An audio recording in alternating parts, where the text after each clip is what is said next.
Okay. And also remind everybody that anything written during this period of time, text message, emails, or anything is open to public review if requested, okay? Okay. Oh, Dorothy, one thing, Kathy said she'll jump in whenever. She's just waiting to, Okay, so, fabulous. yeah, she'll just jump in. Okay, fabulous. Can I get an approval of the agenda? Motion to approve the agenda? A second? Second.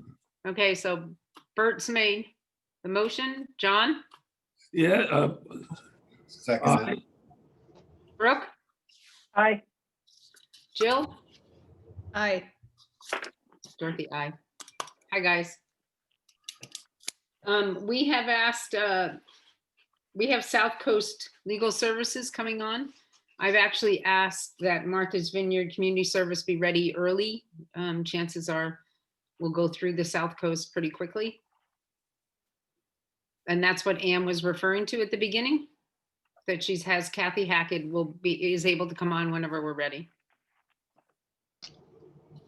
Okay. Anybody have any questions regarding any of these before we start? Brooke? No. Bert? No. Jill? Nope. Jill. John? Nope. Okay, so we've got a couple of minutes here. How are you doing, Jericho? Marvelous. Actually, I'm doing quite well. All things Huh? considered. I can't hear you very well. Hold on, am I coming through better now? No, you're pretty quiet. This is a bad headset. Hold on.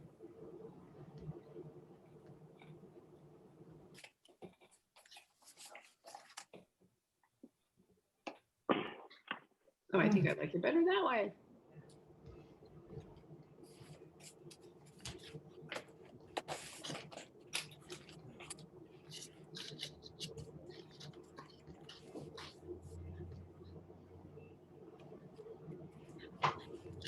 This is the first time we're not going to see Ann. I see she's known as Town Committee 3. I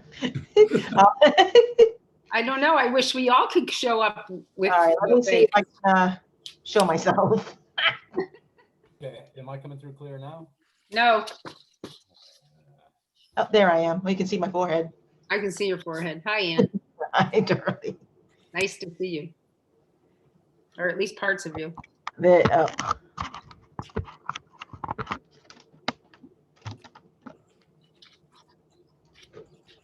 Now my hair's sticking up. Okay.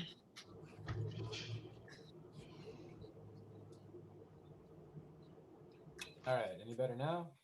A little, but not much. I'm just gonna have to yell then. Okay, sounds good. How are you, Jericho? I'm great. Awesome. Everyone else in the office is very happy about my technical problem right now. Okay, so Jericho, you probably heard me ask them if they had any questions in regards to the 3 organizations coming through. Yep, and I don't have anything, any questions at the moment. Okay. So we're just waiting on them. I still have not heard back from Gosnold, everybody. Oh, wow. Yeah. I take it that's a bad sign? Yeah, I would think so. I think if they had no plan on closing or making some kind of move, they would have responded to us pretty quickly. Just a gut feeling. I wondered and I don't know all these players yet, but it seemed like the community foundation had so much money. I didn't know if they were just getting money from them. I feel like that's, I don't know if they give them money, but they had raised a lot of money, and I wondered if that's why some of the requests to us were a little lower because they're getting money. Well, I don't think any of our requests were pretty low, Jill.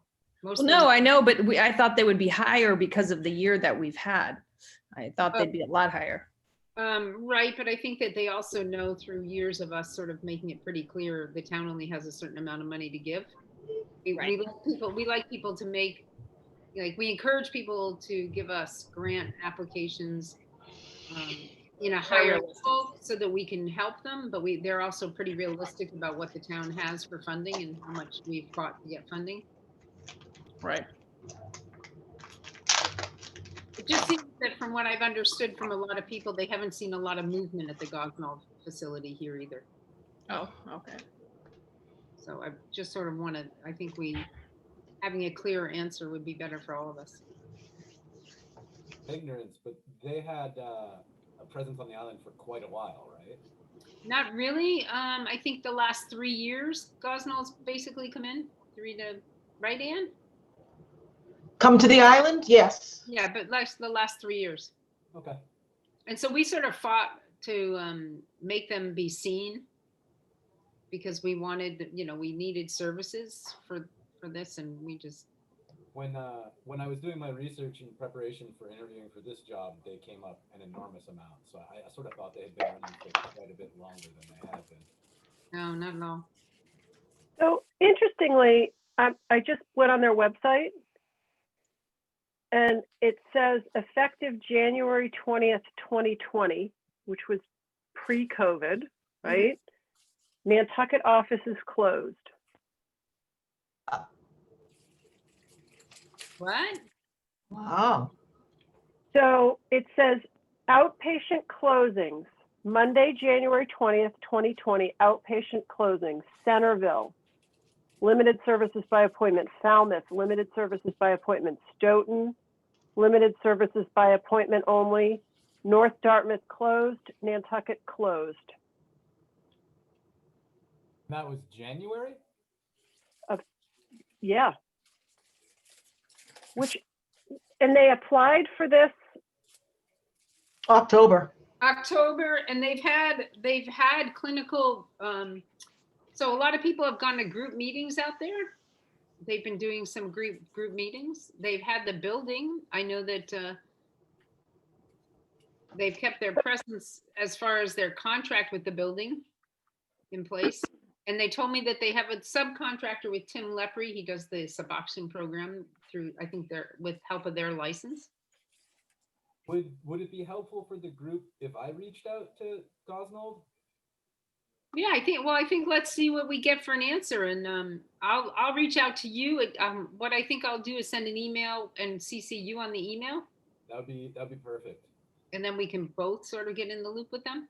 Because I've actually had people asking me for help recommendations and have sent them towards Gosnold. So I need to know if they're open on the sort of sooner side.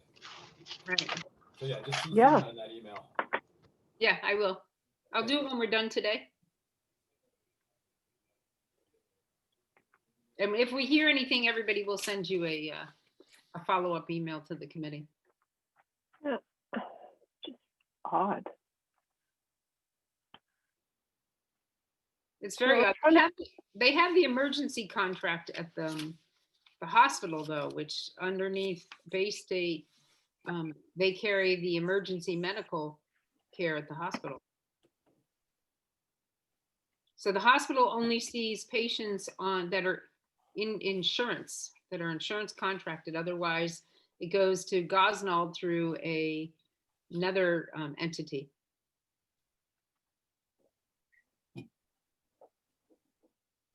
Yeah, and again, I think I said this before, as of November 24th, Nancy Rappaport was telling me she would attend as a panelist to the CHS public forum at the end of January. So it's all just very odd. It's a big mystery. It's a very big mystery. That's sort of.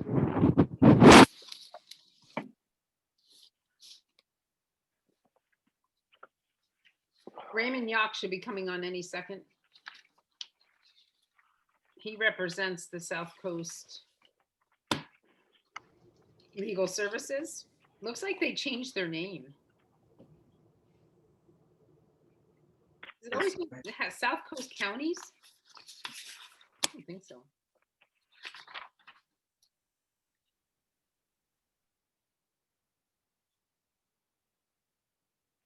That's what it's been, South Coastal Counties Legal Services. Oh, we've always just known them as South Coast Legal Services. Isn't that Yeah, South Coast, yeah, South Coastal Counties.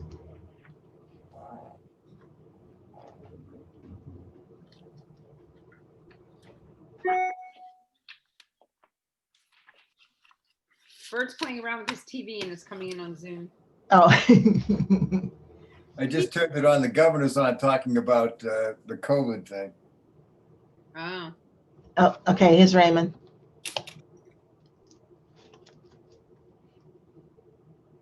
It just astounds me that the White House hasn't closed down travel from England like all the other countries have. I know. It's like asleep at the wheel.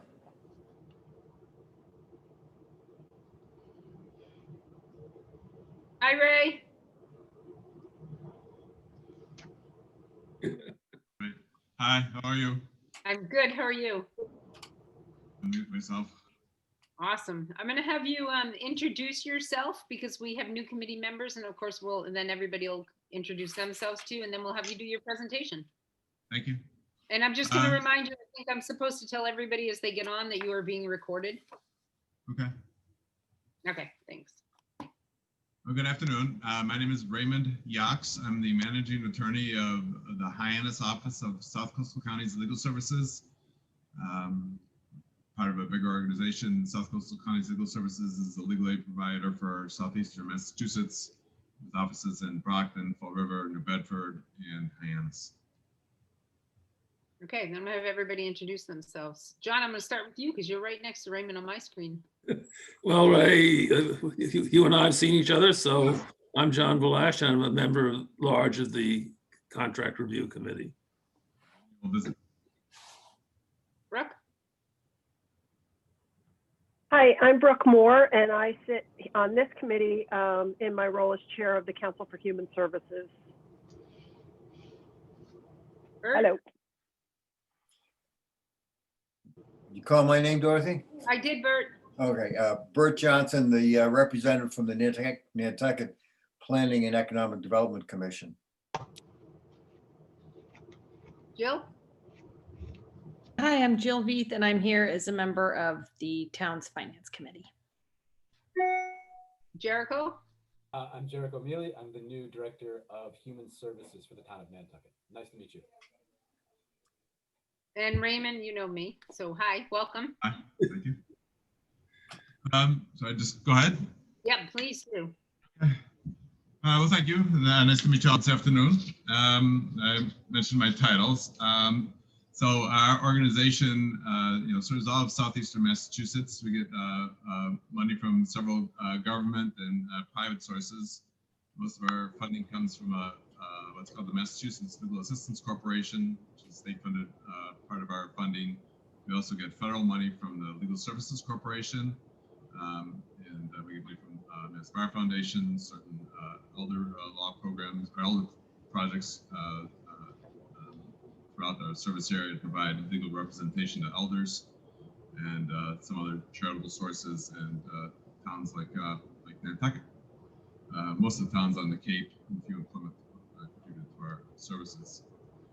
So we're a free legal service. Our current staff here in Hyannis is, I believe we're at 8 attorneys right now.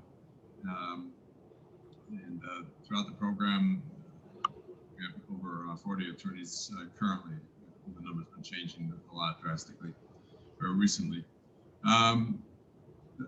The attorneys in our office represent clients in all types of civil legal matters, and provide a full range of legal services, from anywhere from giving people counsel advice all the way to representation in the courts of the Commonwealth or in administrative proceedings before different government agencies, mostly in the benefits areas. Again, our services are free.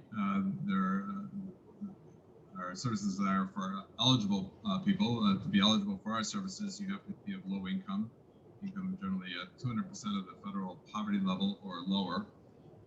Or if you're an elder, age 60 or over, you're also eligible for legal services from our program. Like I said, our services are for civil legal matters. We don't do criminal work. It's usually for public defenders or the Committee for Public Counsel Services. So it's civil cases.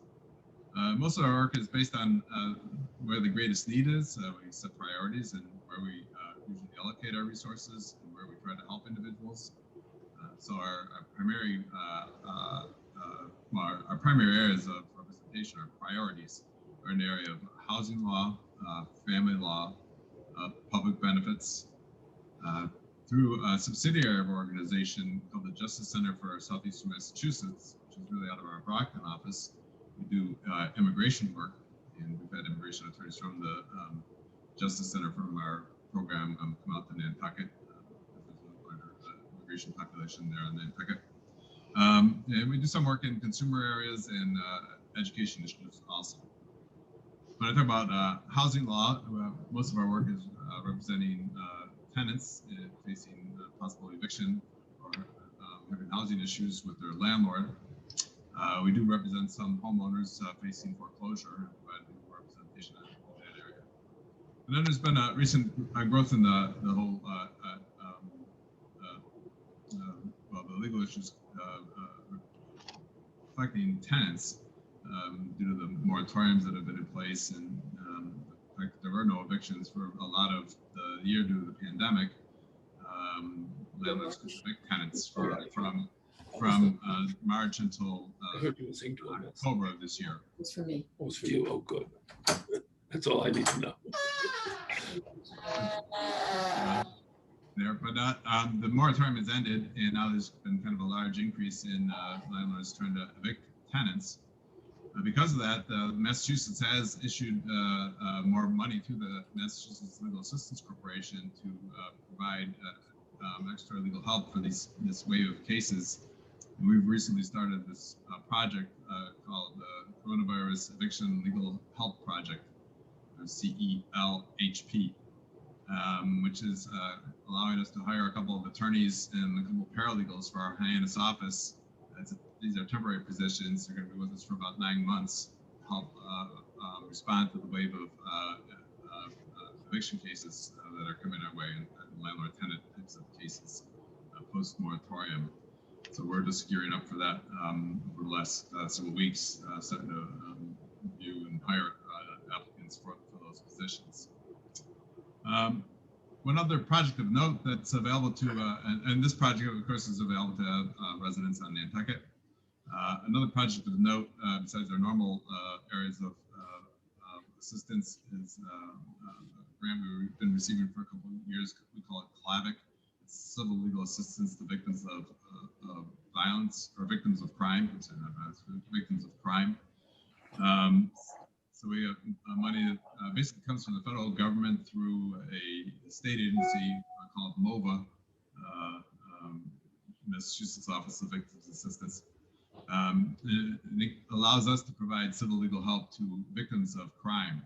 So this is a new grant that has allowed us to provide representation in recent years to a very particular population of victims of crime. But I diverged from what I was originally talking about, our priorities. I mentioned housing and this new project. We also do a lot of work in family law. We provide attorneys to represent litigants in the probate and family court on issues of divorce, custody visitation, child support, mostly for victims of domestic violence, assisting victims maybe getting restraining orders, 209A restraining orders, but providing representation in the probate and family court, including the probate and family court on Nantucket. As I mentioned, we do a certain amount of work with public benefits and administrative type of proceedings. So this generally involves applicants for the different forms of public benefits, be it welfare benefits, TIFDC, EAEDC, what used to be called food stamps. It's now called, forgot what it is, the SNAP program, Supplemental Nutritional Program. People seeking mass health, and also people seeking unemployment benefits, Social Security benefits, Social Security disability, and what's called SSI. When people apply for these benefits or are receiving these benefits, and the agency that administers it either denies their application or they're receiving it and they decide that they're going to terminate these benefits, it triggers certain due process rights to give individuals the right to challenge those government decisions through a fair hearing process. Usually leading up to an administrative hearing before an administrative law judge. So we provide a lot of advocacy to individuals trying to get unemployment benefits, Social Security disability benefits, some of the welfare benefits when maybe they've been denied at the first step for their application process and trying to convince the government agencies that the applicant or our client is eligible for those benefits. And again, through our Justice Center, which is a subsidiary of our organization that's kind of sheltered from certain federal funds that restrict some of the activities we do provide immigration assistance. So again, that's through the Justice Center out of Brockton, but those attorneys are available to residents of Nantucket with assistance in immigration type issues. So again, those are our basic priority areas. I mentioned education law and consumer issues are mostly like bankruptcies, people dealing with debt issues, some public utility issues. Some of our educational issues mostly involve students who are special education students that sometimes they can challenge the education plans that are being provided by their schools. They're called individualized education plans. And parents have a right to review those with the school, and if they're not happy with the plan that's coming forward for their disabled student, they have a right to appeal that decision to the Bureau of Special Education Appeals. And we provide representation sometimes in those issues, helping parents deal with the Bureau of Special Education Appeals and the school districts in developing appropriate education plans for disabled students. And also we do some work in student discipline cases, dealing with long-term suspensions of students. So that's a quick summary of the type of work we do. The way people access us, they can call us. Right now, most of our work is being done remotely because of coronavirus. I'm at my office today, but most of our staff work at home most days through this type of process, remote access through Zoom and telephone calls with clients. But clients come to us by calling us. We have a call center in Fall River with intake paralegals staffing the call center, where people can call in with their legal problem. And their legal problem gets assessed. We have to determine that they're eligible. We don't have a conflict of interest with the individual. They meet one of our eligibility criteria, be it income or age. And then as long as they're determined eligible in this type of case, we provide representation in. The case is then opened in the appropriate office where that legal problem exists. So for Hyannis, it could be anybody living on the Cape and Islands or even the southeast portion of Plymouth County would come to our office. We'd see the intake and contact the client for an interview to determine what type of representation would be appropriate. And then again, it's mostly a case-based type of assessment of need. Sometimes all the individual needs is some type of counsel and advice or brief service, maybe a letter or something to somebody. Sometimes more complete services are needed. Somebody may be facing some need to go to court, be it a probate family court or their tenant being evicted. They have to go to a district court or housing court. We provide representation throughout that process and assist individuals. And again, any elder over age 60 is eligible for our civil legal services. And for elders, they can even contact our Hyannis office directly, and the intake can be done through our Hyannis office and given to our elder law attorney who specializes in particular issues that affect the elderly. So that's kind of a quick summary of the type of legal work we do here. Our organization has been doing this since the formation of the Legal Services Corporation and the original funding for legal aid throughout the country, going back to the late 1960s. So well over 57 years we've been providing this service to southeastern Massachusetts. Our attorneys have a lot of experience in these areas. Try to provide high quality legal services to our clients, and it's through the grants that we get, including from the town of Nantucket, that assist us in providing high quality legal assistance to the eligible population. Any questions?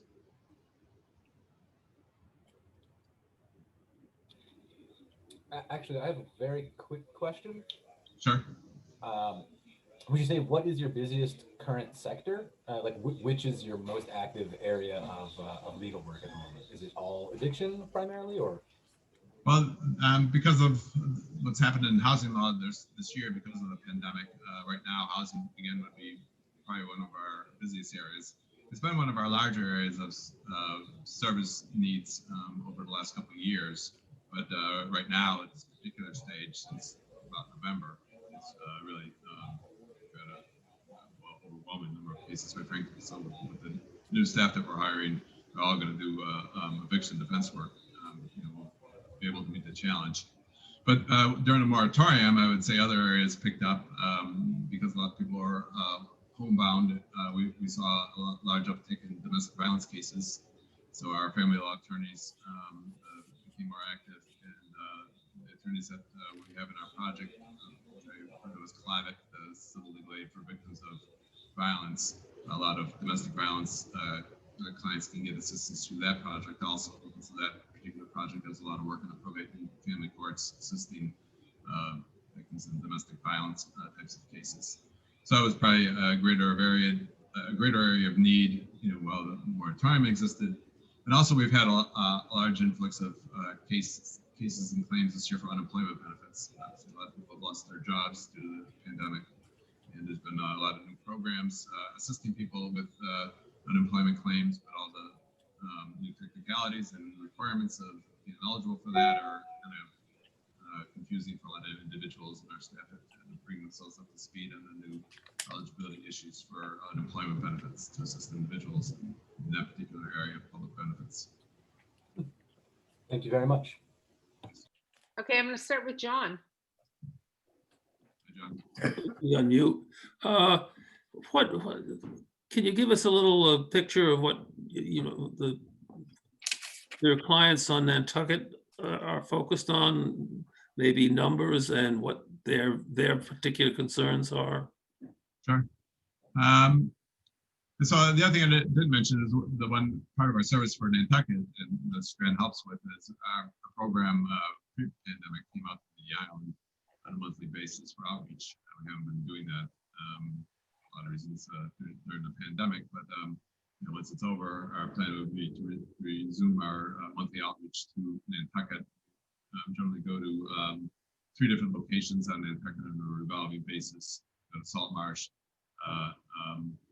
the domestic violence program, domestic violence program on Nantucket, but we go there once a month, and then to the courthouse once a month. But our typical requests for Nantucket, there is some public housing on Nantucket, and some kind of crowded landlord-tenant circumstances a lot on Nantucket. So we do get quite a few housing issues out on Nantucket to help people facing different types of housing issues like that. Family law is, again, probably one of the segments of law or areas of law where we do get a lot of practice. And then I mentioned earlier, there is a larger immigrant population on Nantucket, mostly in the service industry, and doing a lot of the service jobs on Nantucket. So they have different immigration issues that come up while they're living and working on Nantucket. And our subsidiary, the Justice Center, again, oftentimes gone out to Nantucket or taking clients from Nantucket who are more recent arrivals or immigrants to the United States. So I think, and then there's, I believe, still a significant elder population on Nantucket. Some of the elder services are a big part of what we do. A lot of elders contact us for different legal needs. Some of the legal needs for elders are more transactional. Maybe things like help with power of attorney or healthcare proxies, some documents like that we can help create for elders. So because those are the primary areas where we see need on Nantucket. We currently, I think we completed 10 cases for Nantucket residents, and at the end of what would be the fiscal year, June 30th of 2020. We currently have, I believe, 11 active cases on Nantucket. So, which is, I think, a little bit lower than usual.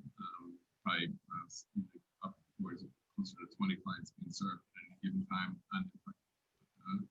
The pandemic has kind of interfered with numbers this year. Ray, for some reason, we seem to be losing every other word of what's coming out. I'm not sure if sorry. anybody else is having that problem. Is anybody else seeing that? Yeah, I have the same. I'm I having was the same. having that problem. You are all having the problem? I'll try to speak up, but if there's an area you'd like me to go over again, I'd be happy to go over. Okay, I think that's Well, better. I think I'm hearing that they're hearing you better now. Maybe I just need to speak louder. My microphone sometimes my little camera doesn't seem to work so well, but I'll try to speak a little bit louder. But again, if anybody has an area they'd like me to recover or go over again, I'll do that. Okay, let me move on with everybody and see, maybe questions will come up. John, are you done? Do you have, Ray, do you have a sort of an estimate of about how much time you spend with your typical Nantucket client? Yeah, I mean, as I said, a lot depends on the level of service. So there are a lot of clients that we get that we provide kind of a brief performance service. They call us and usually we can just resolve the issue with some legal information or what we call counsel and advice. Those cases only take anywhere from 1 to 3 hours, maybe 4 hours at the most. But the case that involves litigation, that's often not very time intensive. Cases where we litigate often will be somewhere between the 20 to 40 hours. We've had cases that extend well over 100 hours in time, attorney time, litigating a case like in the probate and family court that can go on for maybe over a year, sometimes over 2 years to fully resolve. So it runs quite a gamut depending on the level of service that we're providing. I'm done. Okay. Brooke. Hi. I noticed that you do provide is it intake and legal services is it through the call center, and then when attorneys are assigned. Right. Well, the way an attorney gets to a case is the person first has to, somebody seeking our services first has to go through this intake process, because we have to determine that they're eligible. We have to check the names to make sure that we don't have a conflict of interest with somebody, the typical attorney type of issues. But once we've determined that the client's eligible, that it's a legal problem we can help with, and we have no conflict, then the intake is completed, and intake then gets transferred to the office or the attorney that practices in that particular area and in that particular region. And from there, the attorney makes contact with the client, conduct an interview to get the facts and circumstances and determine the level of service that's necessary, and what we need to best meet the needs of the client for that particular legal case. So intake is just the process that they come to reach us by, but the services are legal services. So whatever legal services we feel are most appropriate for that particular client, that's what we provide with the attorney.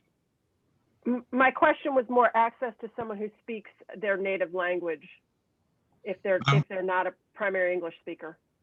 Our intake process has both Spanish and Portuguese capacity. Okay. So anybody who calls who speaks Spanish or Portuguese, usually the initial message on the intake line will tell them if they speak Spanish or Portuguese, they can dial a different number, press a different number, and it goes to the Spanish or Portuguese speaking intake paralegal. For more, for other languages, we subscribe to an online translation service where we just have to call in the translator from outside. There's service call all throughout the business day. So we just have to call into the line, tell them what language we need, and they put an interpreter on the phone call. So it becomes kind of a three-way phone conversation for other languages that we may need help with. Okay, great. And where do you have a sense of where your referrals come from? I mean, I realize you're connected with the Safe Place and the court, but the other organizations that I'm thinking about is the Immigration Resource Center and then Nantucket Food, Fuel, and Rental Assistance. Are they aware of your services? Do you guys have a connection with either of those organizations? Yeah, I can't speak for the immigration service because I think our immigration attorneys have reached out to them and worked with them, but the immigration attorneys that work in my office in Hyannis, I'm not sure. The second organization you mentioned, I'm not sure if I've ever reached out to them before, but and again, you just mentioned the family service or the Safe Place, yeah. Safe Place, that's great. So just Just They for are your aware of us, information- and Human Services, your Human Services Department refers cases up frequently. Salt Marsh for elders, those are the usual sources. Yeah, I believe like people with housing issues for Nantucket can use the organization that's on the Cape, the Housing Assistance Corporation, and we do get referrals from the Housing Assistance Corporation, including residents from Nantucket when they, when they see that they have somebody on Nantucket that needs legal services as opposed to the services HAC provides. So. Okay, thank you. That's it for me. Hey, Bert? I just kind of feel that what they're asking for just about covers their transportations coming over here a couple times a week. Yeah, well, we've saved on that, I guess, for a little bit, but it's part of our service area, and our major funders, require that we provide service throughout our area. So we'd be coming to Nantucket, to do this service, regardless, because it is part of our service area and an important part of our service area.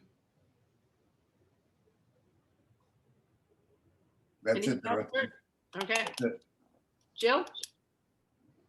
I don't have any questions. Thank you so much for your time. I appreciate Thank it. you. We appreciate what you do. Thank you. Hi, Raymond. No, I think you might have answered my question. I was just wondering where we were seeing the rise in need for your services here. My question is that when somebody has to reach out to you, do they do it via a Zoom call now, or are they just doing it on phone intake? Yeah, it's just telephone at this point, and even most of our interviews right now, once the attorney gets the case, they generally just interview the client by telephone call rather than trying to. It's not always necessary, but sometimes it's helpful to actually meet with the client face to face. And as the case moves on, we're preparing them for like a trial or a hearing, Zoom conferences, or sometimes even face to face meetings. We've made arrangements sometimes to meet people in our offices. Proper safety precautions of plastic or walls, plexiglass screens between people that set up at tables. People have to wear masks and things like that, and stay kind of distant, opposite sides of a table. But in certain instances, we've actually had clients come into our office with precautions. But Zoom is a nice way, and most of the courts right now are operating through Zoom conferences. So it's all remote at this point for most of the work that we do. Okay. Well, Okay. we have Zoom accounts, and we set up. We can, as long as, sometimes the problem is the clients don't have computers and access to Wi-Fi. So that's the problem. The biggest problem with the people we serve is their access is limited as opposed to ours. Are you seeing that they're having more difficulty reaching out to you? Right? Like understanding that you're there? No, I mean, I think maybe just in general, people are feeling, more, say, isolated and staying indoors and not getting out, and it may, just contribute to the lack of attempting to locate proper resources because they feel kind of stuck in their homes. Mhm. But we're still available our normal business hours, and before the pandemic, most of our contacts were by telephone call to our intake center, not so much in person, walk-ins and like. But even this, our offices are open, and we get walk-ins every once in a while in Hyannis, and I try to deal with them when they do make it into our building. The doors are open at the moment, but the signs outside generally say we're not open to the public, but they can actually walk in at the moment. But yeah, most of our contact right now is remote telephone calls. That seems to work best. So I'm not sure if that totally answered your question, but I think that's what we're seeing. Okay. I have no other questions. Raymond, thank you very much. Thanks for everything you do. Nice to see you all again. Have a happy holidays. You too, and stay healthy. Thank you. Happy holidays. Thank you. Bye now. All right.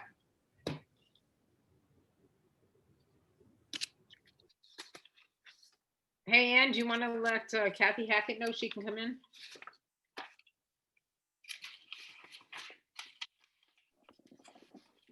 I'll be right back. Okay.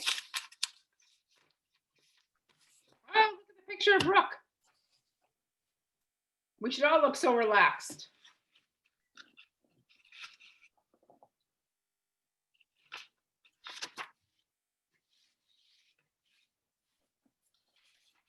I gotta work on my picture for when I'm not here then.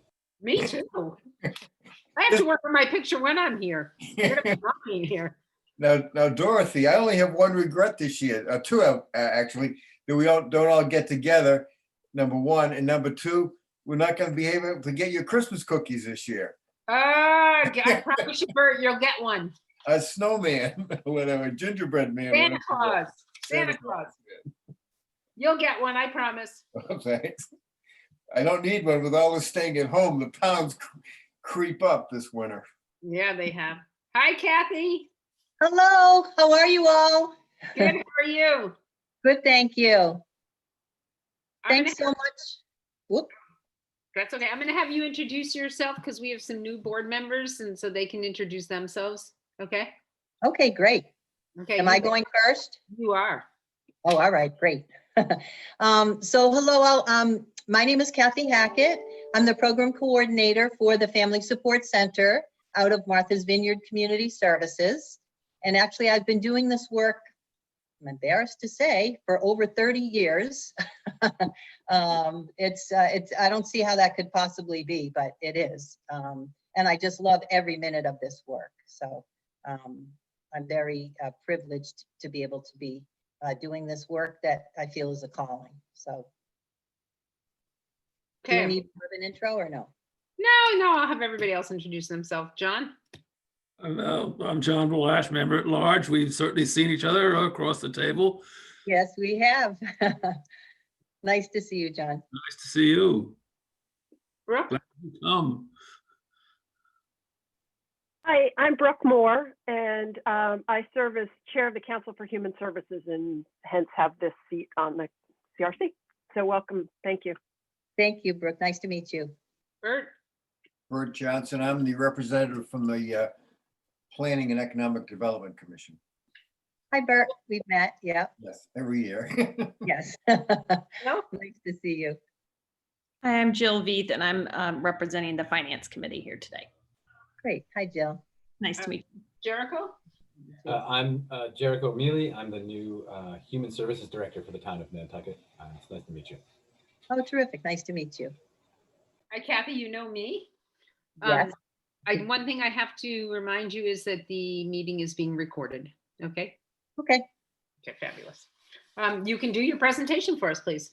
All right. Terrific. Well, I guess one of the things that I just have to say right out of the gate is what a year it's been. Actually, my last in-person work was on Nantucket on March 22nd. I was out there. We had brought a speaker from North Carolina, and she was on the island and did a presentation on inclusion to the entire staff of the Nantucket Elementary School during the PD day in the afternoon. And then in the evening, she did a community presentation to parents and community organizations, including Audubon and Boys and Girls Club were represented, and some school staff came back for that presentation. So that was, it's kind of surreal, but that was my last in-person day, and I've been virtual ever since. It was kind of an interesting 9 months it's been, but actually it's longer than that now, I think, but we really kind of switched over to virtual programming pretty seamlessly. So we've been able to offer lots of different parent connections, training opportunities, lots of different things. So it has worked out as well as it could. And just so that you know, we had a 10-year cycle of the Family Support Center that was just recently RFR'd, and we were awarded the state contract again for the next 10 years. So yay. Congratulations. Thank you. Thank you. That was an interesting process, kind of doing that virtually. So, but we are all set for the next 10-year cycle. So currently we serve 14 families, a total of 16 individuals. And right now we are right after the first of the year on January 4th, we're going to be welcoming a new family support specialist on Nantucket. The position was vacant for a little bit, but we have Georgie Sharman coming on board. I'm really excited about kind of having boots on the ground out there again. She's really excited about starting, and I'm really looking forward to working with her and connecting her with the family support specialist also from the Vineyard, so we can kind of, kind of percolate together and do some activity planning. So I think that's going to be great. She'll be 20 hours, up to 20 hours a week. So the supports that are provided through the Family Support Center are really trying to do what it takes to support families, and that looks different from family to family. Some want lots of interaction and invite me to come to school meetings, as needed, want information around guardianship and financial planning, those kinds of things. And then all the way to the other end of the spectrum where families say, I'll call you if I need you. So we really try to meet families where they're at and, really provide the supports that they're wanting and needing. We just actually sent out a consumer satisfaction survey that was actually by mail as well as SurveyMonkey, because there were some preferences for different modes. And we had it translated into 2 additional languages besides English. So we're really trying to be responsive to the cultural diversity on both islands. And so we're starting to get those results back, which I'm excited about. And we typically also do an interest survey with families each fiscal year where we kind of ask, gee, what types of trainings would you like to see us provide this year? What types of activities would you like to be involved in? And this year we'll be asking, do you feel like you are zoomed out? Do you feel like you would like to have less activities, rather than more? Just because I know that their families just across the board are really struggling with some of the virtual school and trying to keep kids connected, and then they have virtual meetings. So I just really want to be sensitive to the fact that people are in front of the computer screen, a lot. And so what we offer, I want it to be really meaty, and also want to be sensitive to the fact that some people are just not really right now wanting to engage in that way. So I actually, because we've had to switch to virtual, I've been able to attend school meetings. Families will still request, and the school will send out the links. So I'm able to attend those meetings. I've also attended SNAC meetings, the Special Needs Advisory Council. I've met the new Director of Special Education out there. So it's really, I'm missing being there in person because it's just, that's kind of who I am. I just love to kind of engage, but until it's safe, A, people don't want me in their homes. B, I can't really find a space to meet that's really, that people would want to meet me. A lot of places are closed. And so I'm looking forward to the day when I'll actually be able to come back out and, be able to sit with families again. Hopefully that's not in the too distant future, but I think we're a little ways out from that. But the partnerships that we've had with Nantucket Star and Nantucket Community School have continued. With Star, we partnered on some of the pods that they did during the fall, where they would have a couple of staff people and 1 or 2 children, depending on kind of what the activity was and what the needs were. And we also provided are providing some funding for activity supplies. And then also in June, this past June, we did a really fun, with Chef Greg, we did a really fun cooking activity where it was just specific to the children on Nantucket, and it was kind of the more teenagers, and they just had a ball. Chef Greg is just amazing. He kind of ordered all of the supplies that they would need. Star, kind of provided the transportation to get supplies to everybody, so that wouldn't be a hardship. And then everybody made the same dessert, you know, under his guidance. So we had hoped to schedule kind of a holiday cooking event after Thanksgiving, but the timing just didn't work out. So we'll do some other, you know, cooking activity with Chef Greg again. He's fabulous. And Star actually got a grant, so they did a short series of cooking with him as well. But they didn't need, you know, any partnership funding just because the grant funded it. But so it's really, you know, we've been creative. And this is the kind of thing that gets my creative juices going. I just love to kind of think about, okay, what can we do that's going to be really fun and you know, really try to keep people engaged. And we also just recently offered a virtual training on visual systems, which can be really supportive to really children all the way through adults, where they can have a picture system that can help them kind of get through a yoga routine, or get from, you know, their morning routine out to the school bus, or their kind of activities of daily living when they're taking a shower. So we had that training a couple of weeks ago, and you know, it was well received. And actually, there is just just last Thursday, there was a parent who met individually with the trainer, who was actually the family support specialist on the vineyard. And she talked with her about what the specific needs of her child were. And Carol was developing a visual system that she was going to laminate and send in the mail to this parent. So we want to continue to offer those types of opportunities for people because we feel like they can be really valuable for children really of all ages. I'm kind of blabbing on, I'm sorry.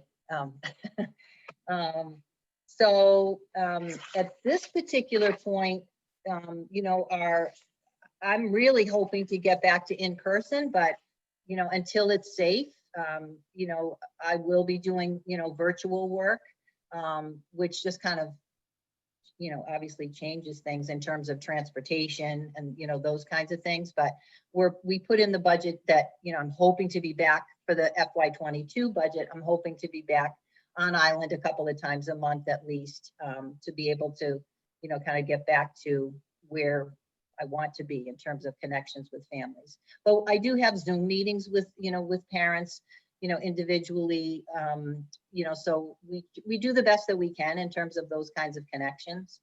I'm also looking forward to Georgie coming on board, because one of the other things that I'm looking forward to doing is we're going to be doing some activity bags.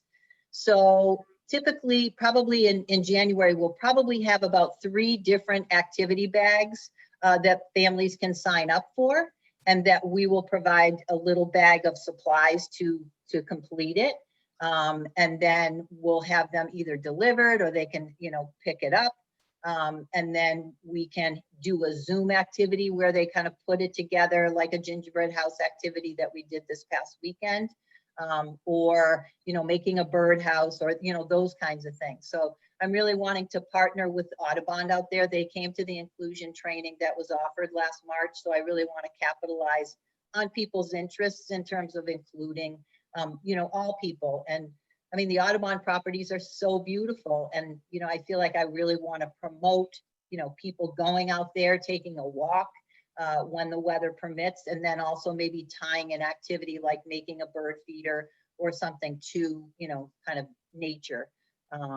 So the activity bags, I'm looking forward to that being able to happen, because I'll have boots on the ground out there with Georgie. So she'll be able to kind of, you know, kind of put the bags together and, you know, kind of offer those different types of activities to folks. Because I know with winter coming, I'm hoping that the snowstorm that we had the other day was the first and the last, but I don't think that's probably the case.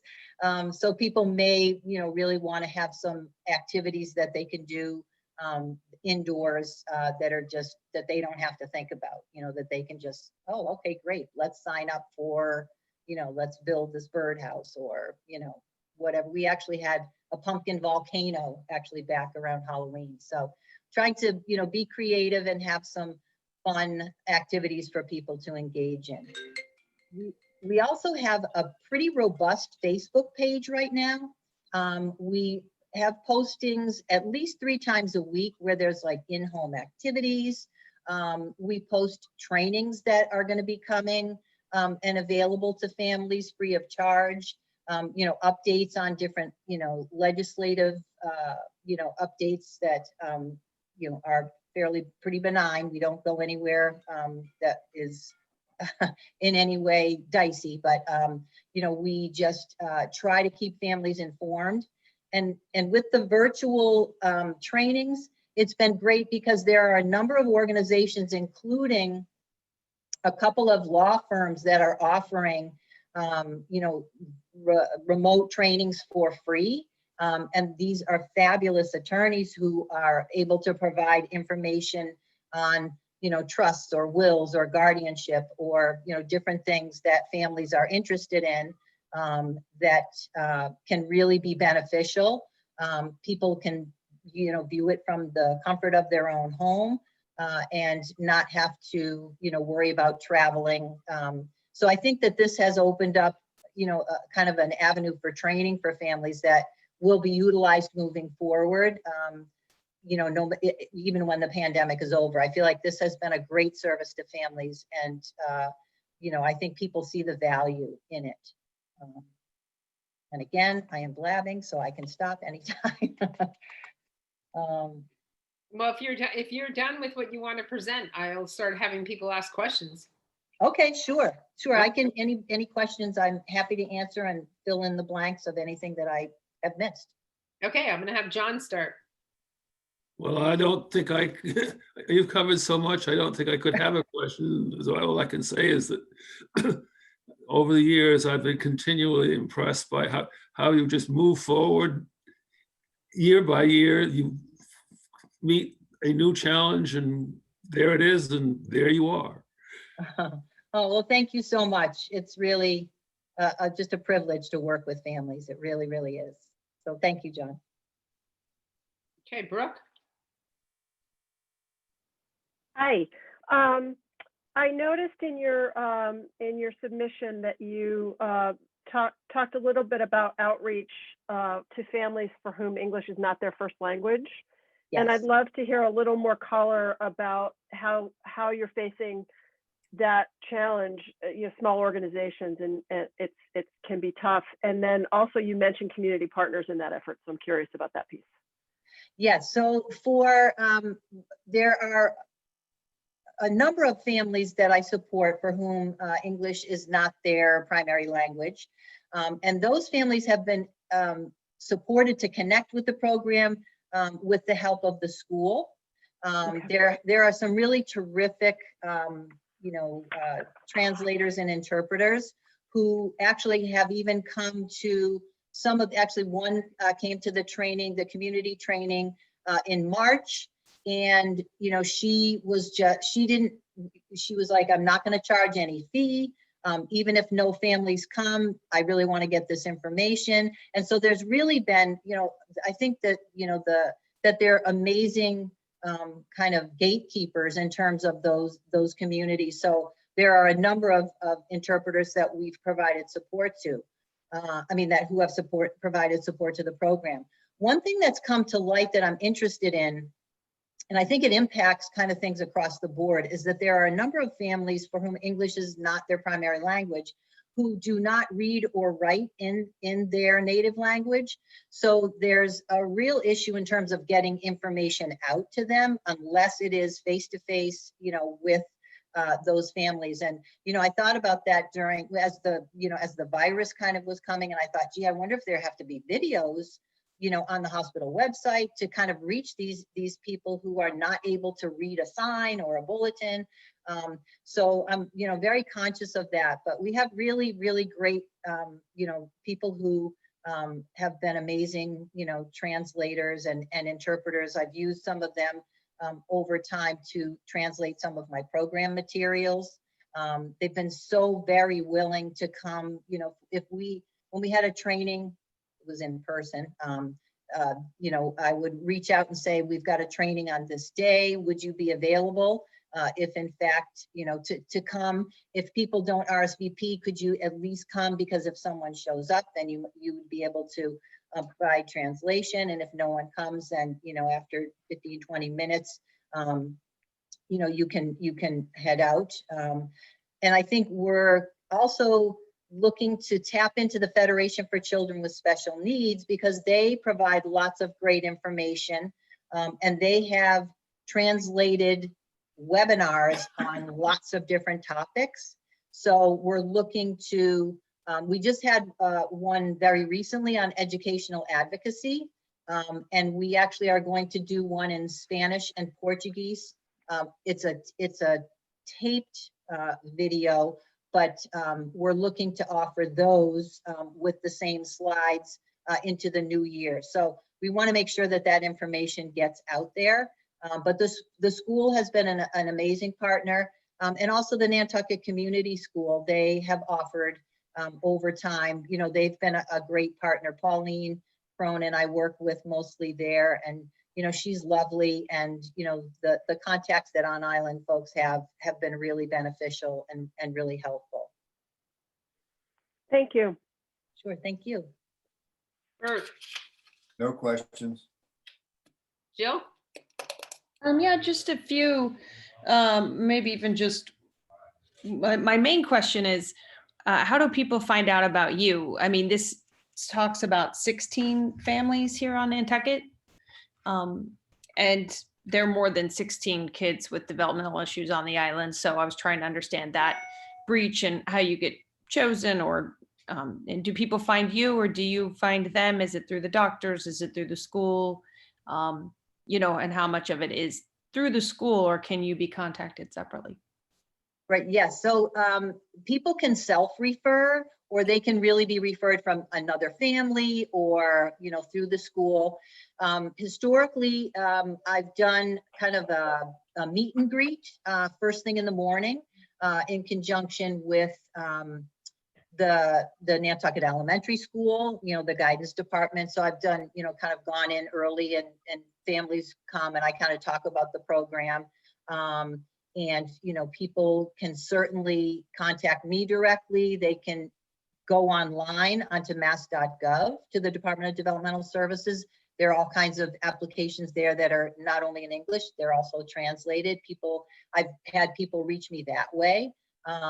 Nantucket Star and Nantucket Community School have been great in terms of promoting the program. And I think our partnerships have, you know, really kind of expanded, you know, our reach a bit. You know, there are some families who, you know, hadn't heard about the program, or had heard about it and, you know, didn't really reach out because they either didn't want to, the timing wasn't right, you know, whatever the reason is.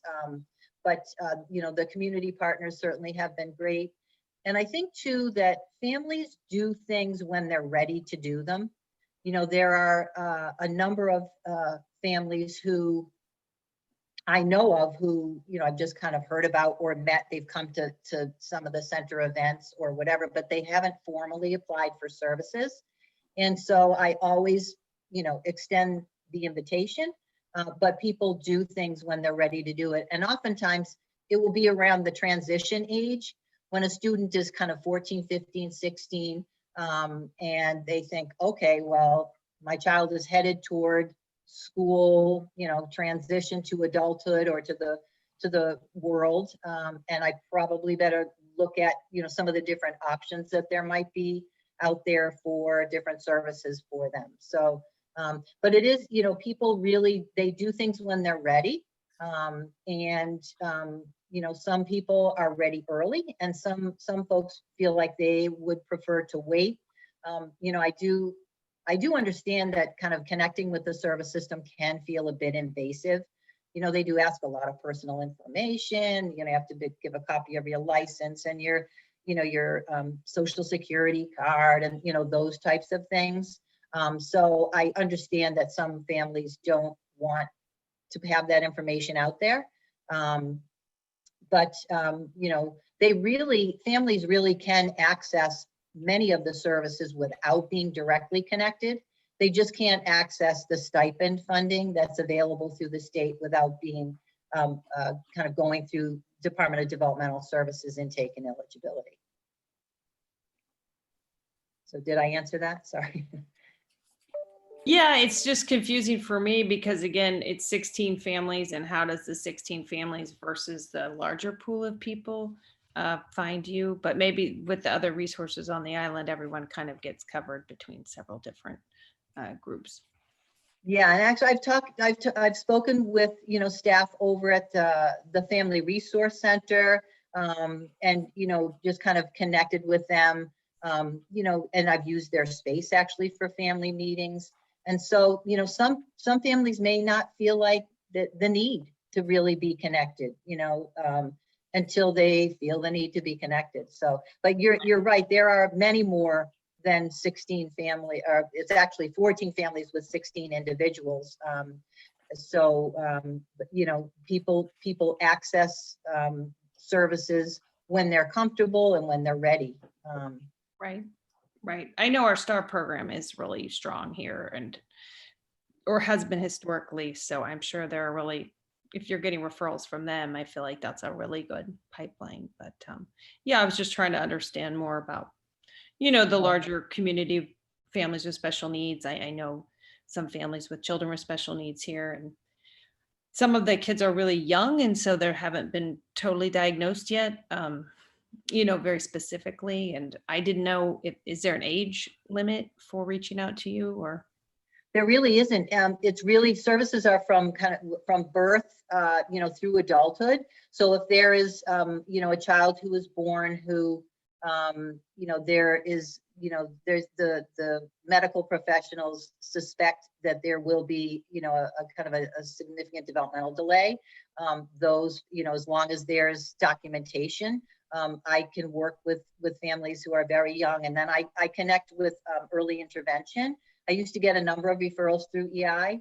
I haven't recently, but, you know, I have to kind of circle back with a number of entities that I haven't heard from in a while, because with staff changes, sometimes, you know, that information gets lost and people don't know, oh, I should, you know, make sure that whenever I talk to families, you know, I can bring this up. But oftentimes too, when a child is very young, for a parent to hear Department of Developmental Services, that can really not feel great. You know, some families are like, yes, any services that I can tap into, great. And others are, you know, I'm not going to go there yet. You know, I don't feel comfortable, you know, accessing that. So we really try to be sensitive to kind of where people are. Thank you. Thank you. I know what you do is so important. Thank you for your time, Kathy. Oh, thank you so much. Bet. Hey, Kathy, I have a couple of questions. Sure. On the children that you're seeing, are you seeing that their needs right now, because of Zoom being part of their educational life, are getting tougher on them? I think for some children, variety of ages, Zoom learning does not work for them. It's very, very difficult for them to engage. You know, and I think, you know, that's why they have really had the push to get some of the high need students kind of back in the building, because you know, the virtual learning, it's really, really difficult for them to engage. And some older students don't necessarily, because of work schedules of their parents or the configuration of the household, they don't necessarily have a great deal of support and encouragement to be able to, other than their parents saying, you need to log on, you know, to your school sessions, you know, in the moment. If, you know, I think it's difficult for some of those students as well to kind of log on and, you know, get into the Zoom meetings. The schools do an amazing job with kind of outreach to those families and really trying to get them, you know, to engage and connect. But I think that there are definitely some students who it's a very, very difficult thing for them. And some students too, the in-person piece is really difficult because some have are medically fragile. That they, they're susceptible to upper respiratory issues or whatever. And so, parents are really reluctant to send them into school. But then the virtual piece doesn't necessarily work for them either. So it's definitely been a struggle. Really, it's been definitely difficult, and the schools and parents are really trying their best to, make it work. But it's definitely hard. Okay, and how about the families that you give assistance to when they need medical treatment and so forth? How's that working out for those families? Has it been limited because they're not really doing that much testing, or have you still been able to help them facilitate these things? So a lot of the medical appointments have been switched to virtual. Mhm. Although starting at the end of the summer, some families did start to go off island for, actual in-person medical appointments. But I think that a lot of them, for the non-critical appointments, they switched to virtual. And some families choose to use their allocations to, take their car off. Other families, actually, their children are now accessing kind of weekly either physical therapy or occupational therapy or speech and language therapy off island. So they choose to use their allocations to kind of help with that expense too. And it's not unlimited resources, unfortunately, but it does at least help a bit for families, with that expense. But yeah, I think that the medical, the virtual platform for the medical in some ways has helped, but in other ways, because sometimes a child will go to a clinic, for example, at Boston Children's Hospital, and they'll travel all the way up there. And if it's an early appointment, they have to stay overnight in a hotel, and then they're there for 15 minutes. And the doctor says, okay, let's go. And, and so that piece of it, families have had a bit of relief in terms of, well, thank goodness I don't have to spend, a day or a day and a half to get there for this medical care. We can just kind of, do it virtually. But for, some of the more complex medical issues that really need to be in person, that had started up late summer for some of the families I know, but I think it's still a delicate balance, with, the risk benefit of that. Okay. And how long has that seat been vacant on the island that when did Renee leave the seat? It's been vacant for a while. It's probably, and again, I'm bad with time, but I believe it was kind of right before the pandemic hit that she had family circumstances that ended, and then we advertised and didn't get any responses, and I think everybody was just sort of adjusting to the new normal. But when we re-advertised, and I had hoped that Georgie would be able to start a little bit earlier. However, she had other commitments that she was not able to start. So we're going to be, first thing in early January, we're going to be kind of ramping back up. But I think we've been, able to partner and still offer some nice opportunities virtually as well as in person with STAR and the promotion of Nantucket Community School as well. Okay, I think I just want to reiterate right now to Brooke and Jill, who don't really know this, and Kathy, you're not a very good advocate, sorry, for yourself, that Kathy's program has been so recognized over the years by all the student, the doctors on the island, by the schools, that when looking for referrals, from what I understand, if people feel that there's a real need for Kathy's services, they connect her, whether it's the special ed department, whether it's a doctor's office. Kathy's known, I know children now that are no longer children that still consider Kathy probably one of the best entities, that they've ever had in their life to help them navigate through school and up into adulthood. So I think that she doesn't speak very well about herself, but she is so well respected within this community and within the community for what she serves, that everybody, if you mention her name, they know exactly who she is and exactly what she does as the players in it. And if they feel that there's somebody that needs it, they do it. I know that we've had a lot of change going on with our medical staff, and we've had changes at the school. So maybe it's going to be our job to make sure that name gets heard like it's been known for years. But her services have definitely, they speak volumes of what she does. So anyway, Kathy, sorry, I just had to say that. Well, thank you, Dorothy. And that really, I do need to kind of circle back with early intervention and with medical staff with, with all of the changes, to kind of be able to promote and brand the program and just let people know, we're here. So if you have people come in and certainly feel free to mention, the program. We'd love any new referrals. Sure. I really asked because I know what you do is so important, and I know it's hard here in Nantucket to find who's doing what. I find it confusing myself even to know what restaurants are open. So I'm sure finding you is not always so, easy for newcomers who maybe have really young children. So thank you Right. so much. Well, thank you. Okay, if anybody, Jericho, did you have any questions that you wanted to ask? I had several, but they were all answered over the course of the presentation, so I'm good. Okay, cool. Great. Okay, Kathy, thank you so much. The interviewing process will not happen since you're not here doing any on-site. But if I have questions, we will call you and get them answered, okay? All right, great. Thank you so much. Thank you, Kathy. Have a great Christmas. Thank you, and you as well. Everyone stay safe. Are the numbers still going up? Yeah. We're Well, leveling off a little bit. today wasn't as bad today.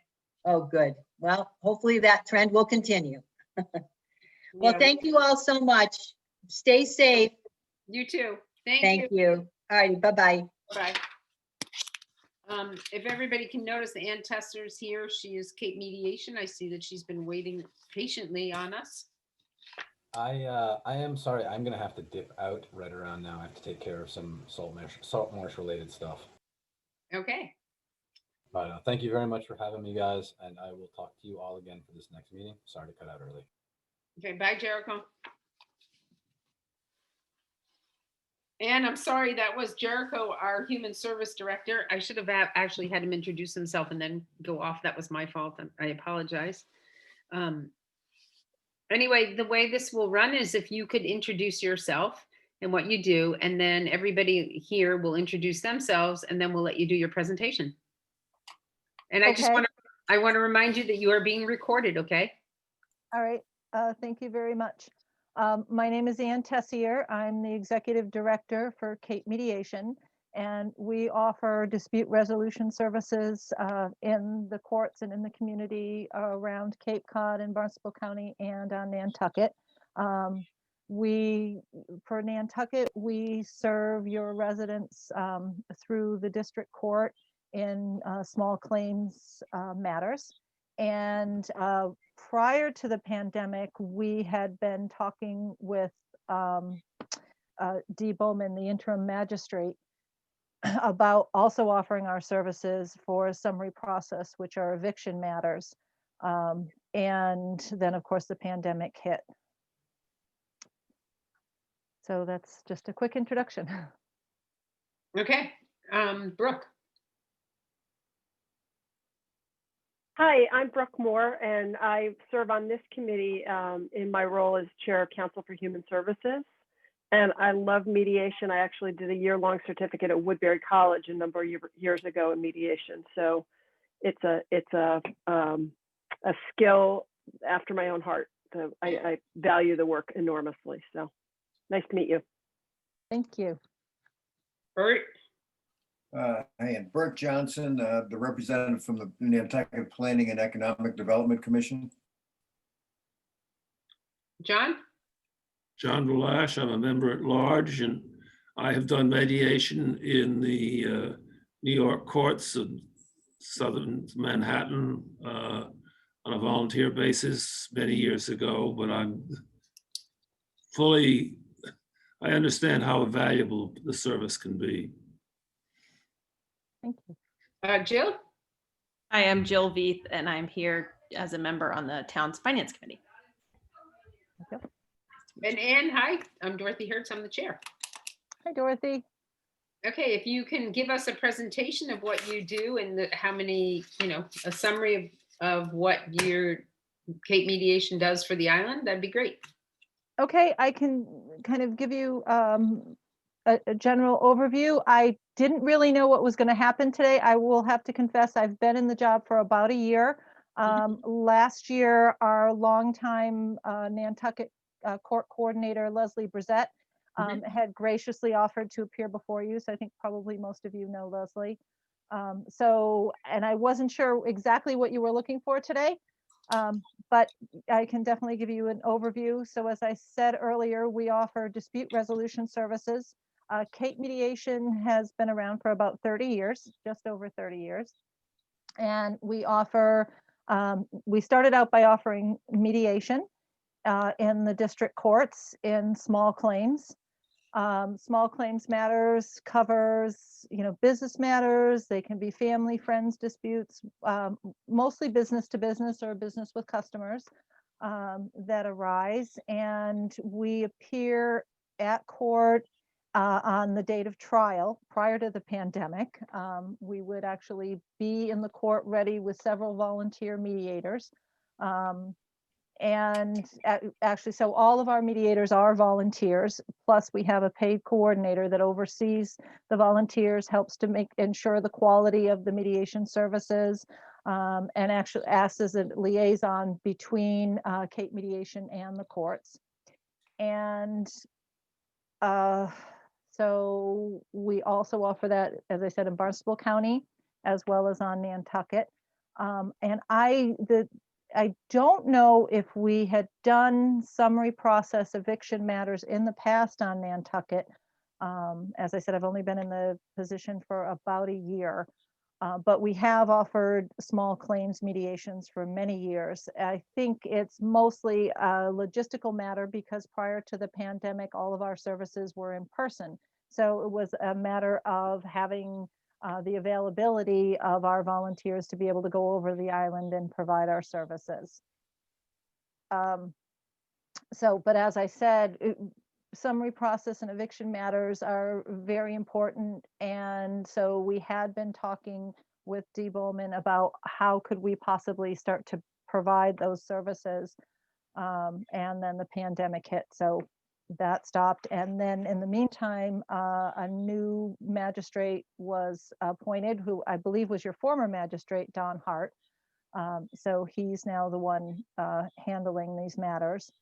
And as probably most of you know, along with the quarantine, I believe it was April 20th, the courts closed and they weren't, people couldn't go in and proceed with their matters. They have since reopened. I believe most of the courts started hearing cases again in September. I spoke with the clerk magistrate, Don Hart, last week just to find out where they were at. He has been hearing some cases right along virtually. And he is going to talk to us in the new year about getting our mediators back in as far as availability. We did help early on in July. We appeared virtually for the call, the list, and small claims. And it just, with the courts being closed, there just wasn't that much going on in the courts themselves. The way mediation works, for those of you, a couple of you are familiar with mediation, but for those of you that are not, the way our process works is we have a co-mediation model, which means we have two mediators when we can that serve each case. And we meet with the parties together in one room and just to explain the process to them and to find out a little bit about why they're here. Then we take a break. So that usually lasts about 15 minutes or so. And then we take a break and the mediators talk between themselves to decide, who they're going to call in first and talk a little bit about the case. And then they call in each party individually to have a confidential caucus with them, find out more about the case and really get after what the heart of the matter is. Although small claims is about collecting a money judgment, as those of you who are familiar with mediation know, that it's rarely about the money. A great deal of what we do is about preserving relationships, especially in communities that are small on the Cape and even smaller on Nantucket. And oftentimes you find out that a case might settle purely on the power of an apology, and we find that out time and time again. So after we meet with each party separately, then we help them explore ways that they might settle the matter. As I said, it's never uncommon to have the whole thing settle on a handshake and an apology. Then we have the parties back together and we either write up an agreement or we talk about the next steps. Our agreement rate overall last year, I believe, was over 70%. So we do a pretty good job of helping people work things out. But even when they don't, we consistently, I believe we were close to 100% in the feedback we got from parties that it was an effective process. It helped them understand understand where the other side was coming from. Because especially when you're in a disagreement, you're only seeing your side. And it really helps to have that neutral person there to help them start to see, well, okay, oh, I understand this a little better. That's where the other side is coming from. And that's a big part in preserving relationships. Even if they're not family members or friends, your kids go to the same school, you go to the same churches, you're riding the same ferry back and forth. So it's really important to think about that part of the process and what we do. And we feel like that is one of the most important components of mediation and the services that we provide. We did a case, it was about a year or two ago, where it was a small claims, and the parties involved didn't know each other. But because the towns are so small, they knew that they were going to run into each other at the grocery store or at the coffee shop, and they didn't want to feel awkward. So just that mediation for people that had never even met before made a huge difference. And actually, that was one of those cases where there was quite a bit of money involved, and surprisingly, it settled on a handshake and not on exchange of money. Wow. Sorry.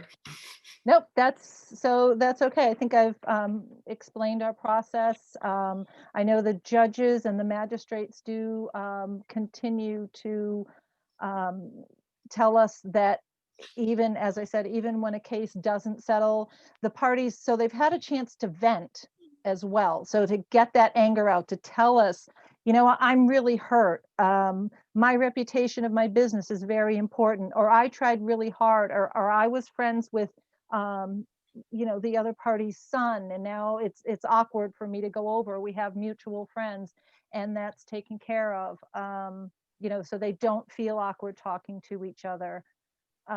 Sometimes it's a matter of people understanding that maybe it's somebody that owes somebody for work that was done, and they fell on hard times, and they just feel bad saying, hey, I can't pay you, but I can give you a little bit, and they don't even want to offer that. They're afraid to. And then they realize, oh, okay, I can talk to you. I can talk to you with the help of someone else.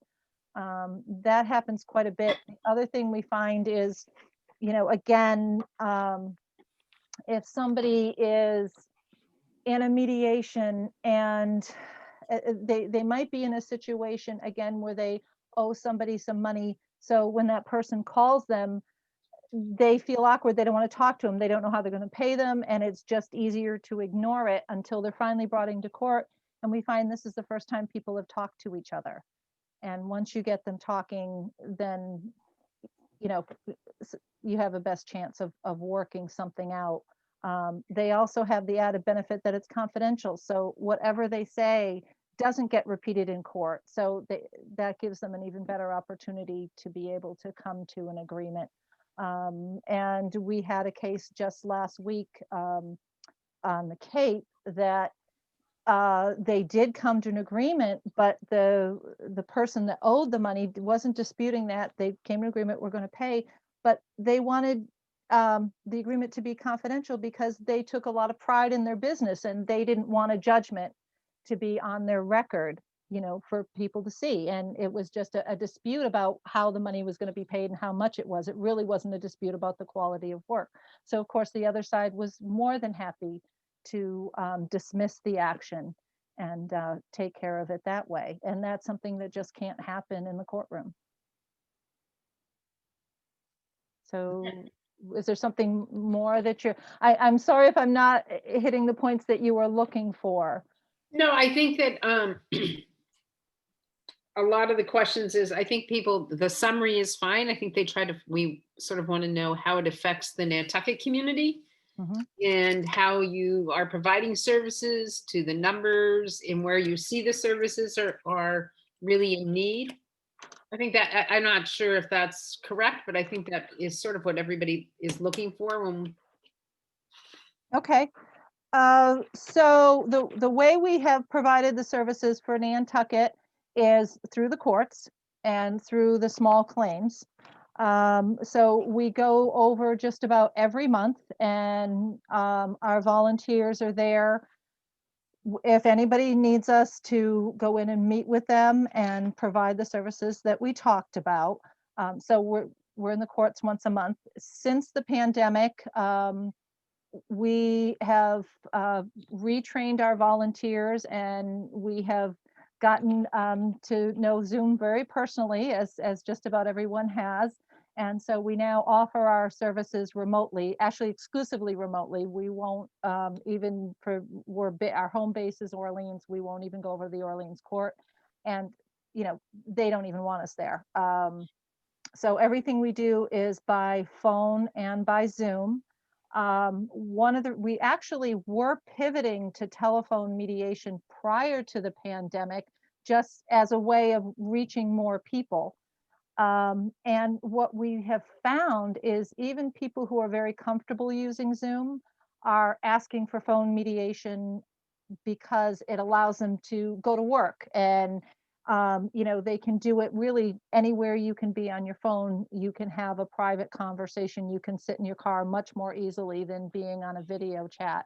So we're offering that virtually to the courts. And as I said, I spoke with Don Hart in the magistrate's office last week to to talk about, you know, we're here, we're ready, we have our volunteers able to provide the services, and explain that we're also providing the summary process eviction services. And I don't think he was I think he obviously heard of it, but he wasn't that familiar with the eviction program that's going on right now. It's part of a statewide initiative where they're actually taking referrals from community sources like the Housing Authority, and we're able to mediate those cases even before they get into the court system, as well as cases after they've been filed. So we talked a little bit about that, and Don was very interested in that, and he wants to talk to me more about that in the new year. Obviously, there's been an eviction moratorium, which we found out this morning has been extended, and I believe till the end of January, and with a possibility it's going to be extended even longer. And having spoken with different housing authorities, that's even more reason why they want us involved, is to help these landlords. So the tenants, there's a lot of help out there. We want to make sure the tenants know that there's help available, but also talk with the landlords, because there, you know, has been a housing crisis in this area for a long time. So we want to make sure that the landlords, you know, needs are met as well. So we have just hired a new housing coordinator. So that's part of it. We had a different coordinator for different programs, different courts around that we served. And so now that we have this new initiative and there's a lot to it, we just hired a new housing coordinator, and she is in the past 2 weeks. So she's getting up and running. And one of the things she's going to be doing is reaching out to the housing authorities on Nantucket as well to find out how we can serve people on the island that are at risk of eviction. Good.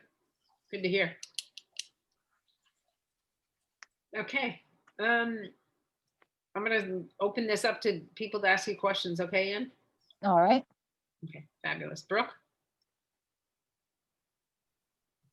Hi, I love the fact that you're going to be working in the housing arena. I'm also on the Affordable Housing Trust here. So I have a particular sensitivity to that crisis of ours and the regions. I don't have a whole lot of questions. How do people opt in? You said historically, I want to go back to pre-pandemic times, like you're available monthly. Is that as often as the court meets, or do people get to opt into mediation and have their date scheduled on a date that you're going to be there? So that's right. We were available monthly on Nantucket. We were available weekly on the Cape, and it was very much a matter of logistics, is getting somebody over to the island. So what the magistrate would do on the island, knowing that we would talk about the dates, we would actually get the dates from the court in December for the following year, so that we could go ahead and schedule somebody to be there. So they'd know when the mediators were there, so they could plan on scheduling people on those dates.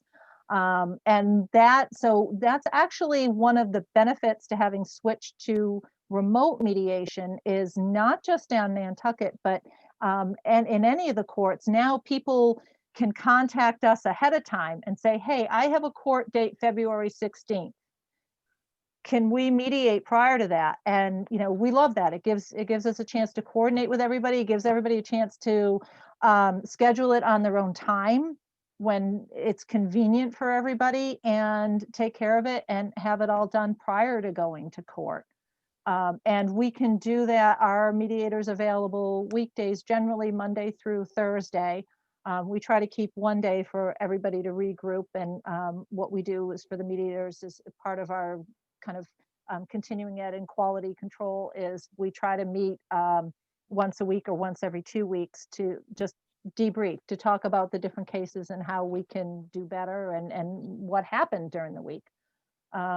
So, and the other, huge advantage, and I'm sure you appreciate this on the island, I know we do over here, is many people are snowbirds, or people might have family where somebody's off in New York. We did one in October where there were 2 of the parties were in California, one was in New York, and one was on Cape. That would have been really difficult for people to have to fly here to appear for a small claims hearing or an eviction hearing. So now we can be available much more often as needed. And the cases were referred directly by, so to more specifically answer your question, it was the magistrate or the judge. So in the case of evictions, it's the judge. In the case of, usually, although now I think the magistrates are helping out more and more with that.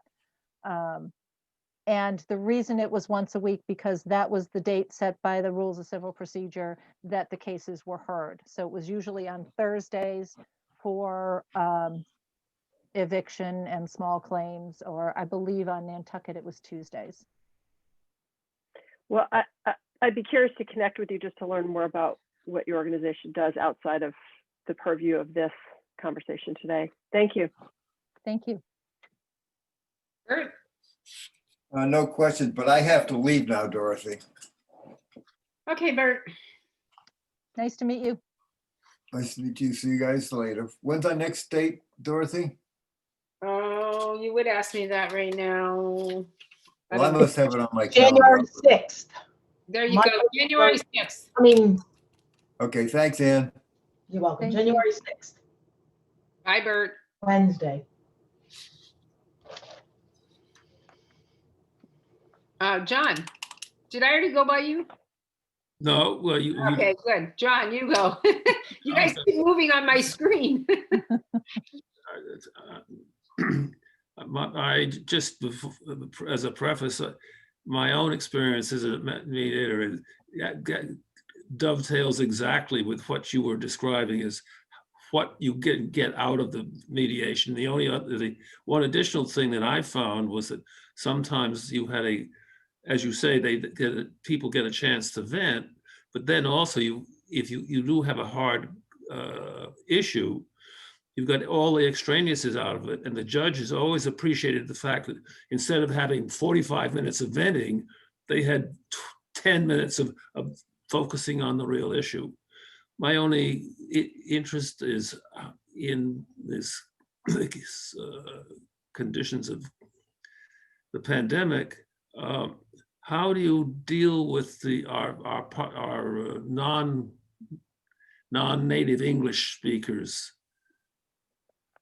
So that's a great question that we were grappling with it pre-pandemic. We relied on the courts, which there are few. And on top of that, of course, other programs have priority for translators, particularly criminal and juvenile matters. So that was always a challenge. We would oftentimes, as long as all the parties agreed, oftentimes people would come with a family member who could speak English. So we would allow that, but that of course isn't, the first choice. So now we work with the Massachusetts Office of Public Collaboration, which is a statewide agency in which all the mediation centers around the state we belong and we receive some funding from. And one of the things they have recently done is to provide translators that are available to us, and we need to sign up. So that's a new program. It's just launching. So I'm very optimistic about that. I'm having done some mediation where I had a translator, but because they absolutely had to have one. I'm curious how that can work in terms of doing it telephonically or either with Zoom. The logistics just fascinate me in terms of how you can make it work. I'm sure you'll figure out a way to do it, but I think we'd all be interested if you had just a very brief snapshot on that one. I wish I did, but I don't. It's, as I said, it's a brand new program, and I know the people involved are very talented. So it's one of those programs that we're going to figure it out when we, we'll, as my mentor, and if any of you are familiar with Debbie Fish, who has been with Cape Mediation from the beginning, we show up. So that's what we're going to do. No, I actually expect. I mean, I realize that you just must be just starting with it, and I will be fascinated to hear sometime how you made it work, because I could having been there, done that, I can realize this is going to be a bit of a conundrum, although I suspect it's solvable. Well, we will definitely keep you posted. That's all I've got. Okay, Jill? No, I don't. I think it was really clear, and I appreciate all your examples as well, Anne. Thank you. Thank you. And I have no questions right now. I might have some in the near future. I think you answered a couple of them for me in the email already. Okay. That we've sent out. I did think that the Nantucket courts had a translator down there. Do they not? I'm not sure. I know the other courts do, but one of the things we run into is, even when they have a translator, is the translator available when we're there? And the other pieces, there's also many other cases going on. And unfortunately, but it makes sense. We're not priority. If you have somebody coming in, a juvenile that's in trouble or a criminal case of some sort, then obviously they take priority for the translator. Okay. I have a question. I want to know how come you have sunshine on you? I'm assuming the picture behind you is fake since we have a very dark and gloomy day outside. Well, that's why I have sunshine on me. Usually the natural light from my window, not that one, is enough, but I just have a light on because if I turn the light off, I disappear. So I'm actually in a room in my attic. I'm working remotely. And I have to say it's not as much for COVID because I'm the only one that's in the office right now. My assistant is actually in Chicago. But they're doing road work and they're putting in pipes and gas lines and I can't get there from here. So I am in my attic.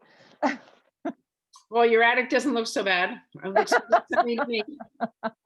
Thank you. Okay, and if we have any questions that come up from anybody, we'll shoot you an email and asking. I did have one question that I did see in the finances.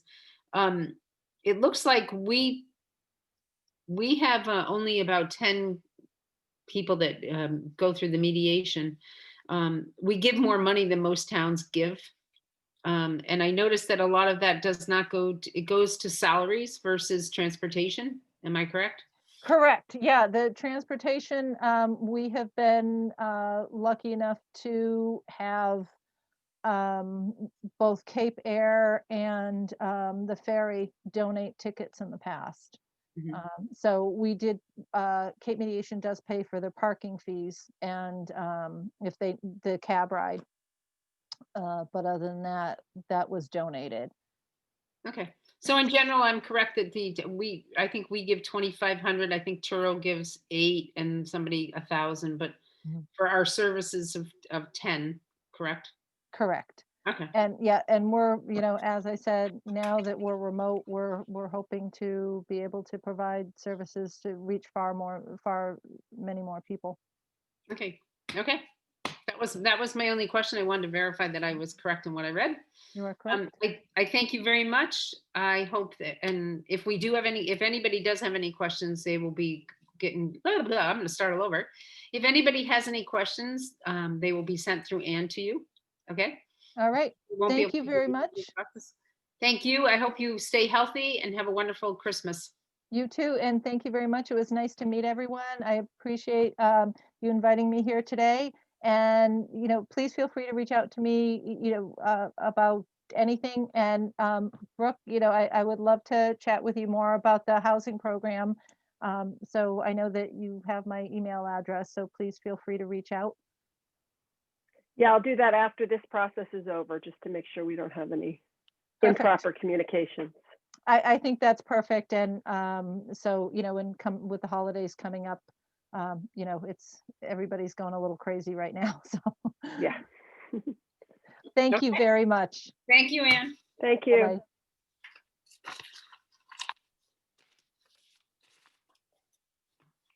Okay.